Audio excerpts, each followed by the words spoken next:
PM મોદીએ પોતાના મન કી બાત કાર્યક્રમમાં પણ એનો ઉલ્લેખ કર્યો. વાત ચોલ વંશના તામ્રપત્રોની છે. એટલું જ નહીં, તેમણે સોશિયલ મીડિયા એક્સ પર એક પોસ્ટ મૂકીને પણ એના વિશે વિગતે વાત કરી. કદાચ તમને ખ્યાલ હશે કે પીએમ મોદી નેધરલેન્ડ્સની મુલાકાતે ગયા હતા ત્યારે જ આ તામ્રપત્રો ભારતને સોંપવામાં આવ્યા. હવે સ્વાભાવિક સવાલ થાય કે શા માટે પીએમ મોદી વારંવાર એનો ઉલ્લેખ કરી રહ્યા છે? એનું કારણ ઐતિહાસિક વારસો છે. આ તામ્રપત્રોનો ઇતિહાસ જાણવા જેવો છે. આ તામ્રપત્રો ખરેખર તો રાજાના આદેશો છે, જે મધ્યકાળ દરમિયાન જમીનની માલિકીના હકના સત્તાવાર દસ્તાવેજ તરીકે કામ કરતો હતો. આ ઐતિહાસિક વારસામાં તાંબાની 21 મોટી અને 3 નાની પટ્ટીઓ આવેલી છે, જે તાંબાની એક વિશાળ ગોળાકાર રિંગથી એકબીજાની સાથે જોડાયેલી છે.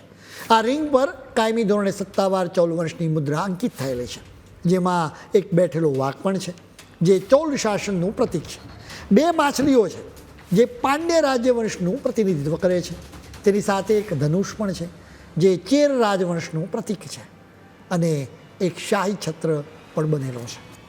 આમ આ તામ્રપત્રો પર લખાણ 2 ભાષામાં કોતરવામાં આવ્યું છે, જેમાં પહેલો ભાગ સંસ્કૃતમાં છે, જેમાં ચોલ શાસકોની ઐતિહાસિક વંશાવળીનું દસ્તાવેજીકરણ કરવામાં આવ્યું છે, જ્યારે બીજો ભાગ તામિલ લિપિમાં છે, જે અત્યંત જટિલ અને વહીવટી વિગતો, જમીનની સીમાઓ, વેરાઓમાં છૂટછાટ અને સ્થાનિક શાસનના નિયમો અંદર બતાવવામાં આવ્યા છે.